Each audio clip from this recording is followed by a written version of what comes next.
Gini, ini bagi seluruh rakyat untuk memantau, mengawasi. Saya sudah katakan jauh sebelum pemilu besok, waktu itu. Datang ke TPS, awasi. Dan sekarang saatnya seluruh rakyat mengawasi. Karena kejahatan itu takut transparansi. Tidak ada kejahatan yang berani dengan transparansi. Nah, karena itu saya berharap teman-teman media, masyarakat terus pantau agar jujur. Kalau memang ada suaranya, ya harus dilindungi. Kalau tidak ada suaranya, jangan diada-adakan. Karena ini adalah aspirasi rakyat. Dan pemilu kita harus jadi pemilu yang membanggakan, jangan jadi pemilu yang memalukan. Kenapa memalukan? Memalukan itu mau disembunyi-sembunyikan yang dikerjakan. Nah, kita mendengar peristiwa itu, rakyat juga memantau dan mengundang kegelisahan. Kalau ini bisa terjadi, berarti yang lain-lain bagaimana? Mungkinkah ada kejadian-kejadian serupa yang tidak diketahui? Jadi jangan sampai peristiwa-peristiwa yang merupakan penyimpangan lolos dari pengawasan, dan lebih penting lagi jangan sampai dibiarkan terjadi. Pengawasan ketat berarti Pak ini bagi Bawaslu, karena kan ini oke, masyarakat sudah mengupload C1 planonya gitu Pak, bahwa ketidaksesuaian suara ada di situ, tapi kan ini problemnya ada di masalah sirekapnya, sistemnya. Ya, jangan sampai ini nanti membuat cacat pemilunya. Kalau pemilunya cacat, yang cacat semua. Nila setitik, rusak susu sebelanga. Begitu terjadi peristiwa yang seperti ini, maka itu akan bisa merusak semua. Kalau merusak semua, kepercayaan rakyat bisa hilang terhadap proses pemilu kemarin. Dan pemerintah harus ikut bertanggung jawab. Walaupun ketuanya adalah anak presiden, tapi bukan berarti kemudian segala hal bisa dilakukan terhadap partai yang dipimpin oleh anak presiden. Malah lebih ketat lagi pengawasannya supaya tidak ada jajaran di bawah yang kemudian melakukan kegiatan-kegiatan walaupun tanpa diperintah, tapi inisiatif-inisiatif bisa terjadi itu. Jangan sampai ada politik sayang anak untuk yang kedua kali.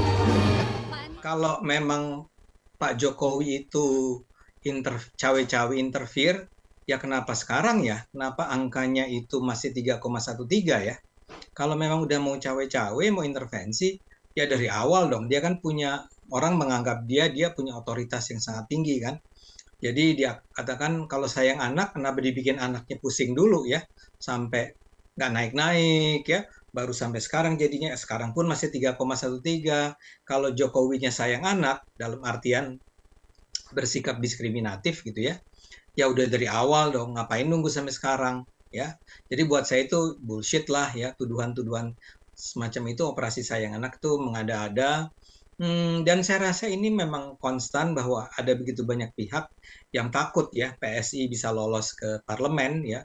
Karena mungkin kalau PSI sampai lolos ke parlemen, kita mungkin memang akan bikin mungkin hal-hal yang tidak biasa, misalnya membongkar korupsi, membongkar penyuapan, membongkar biaya-biaya yang harus tanggung rakyat tapi menyenangkan hati para anggota partai politik dan seterusnya.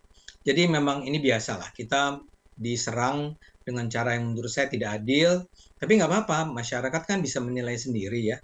Kalaupun PSI dituduh macam-macam, misalnya memanfaatkan kekuasaan untuk lolos ke parlemen, ya saya mau bilang apa kan, itu kan udah pendapat mereka. Ini kan sama aja dengan kayak kemarin ada banyak yang mempertanyakan kemenangan Prabowo misalnya, ya nggak apa-apa juga ya, kita sih oke-oke aja lah.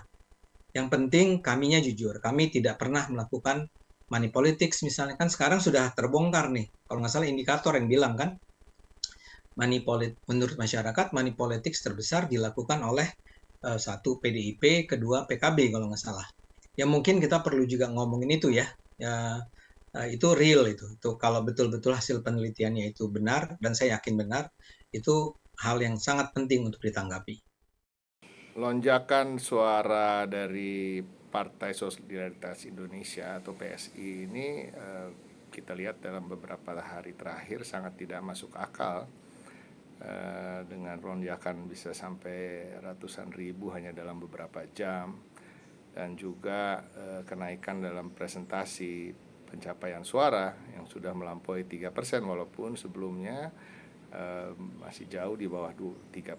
Nah, dan yang cukup menarik adalah berkurangnya perlahan tapi pasti suara dari Partai Persatuan Pembangunan atau P3 yang kita ketahui selama ini selalu bisa dipastikan akan lolos dalam parliamentary threshold, karena memang P3 adalah sebagai partai yang tertua di Indonesia, juga seperti Golkar maupun PDI Perjuangan, dan mempunyai sejarah yang panjang.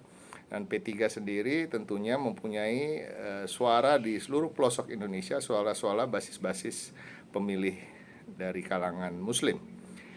Nah, ini sangat disayangkan apabila betul seperti diduga di masyarakat bahwa ada pemaksaan untuk penggelembungan suara PSI, dan salah satunya dengan mengambil suara partai lain. Kami berharap ini menjadi betul-betul terus disoroti oleh masyarakat, kelompok masyarakat sipil maupun partai-partai politik lain, agar tidak terjadi kecurangan yang begitu terstruktur, sistematis, dan masif terkait dengan penghitungan suara ini. Kita mengetahui bahkan ada dugaan di awal proses pemilu ini, di mana lolosnya PSI sebagai partai peserta pemilu juga sering dipertanyakan. Nah, kita berharap pemilu ini yang tahapannya belum selesai bisa berlangsung dengan baik, walaupun memang sejak awal kita anggap pemilu ini adalah pemilu yang terburuk selama era reformasi. Saya Magister Tarigan.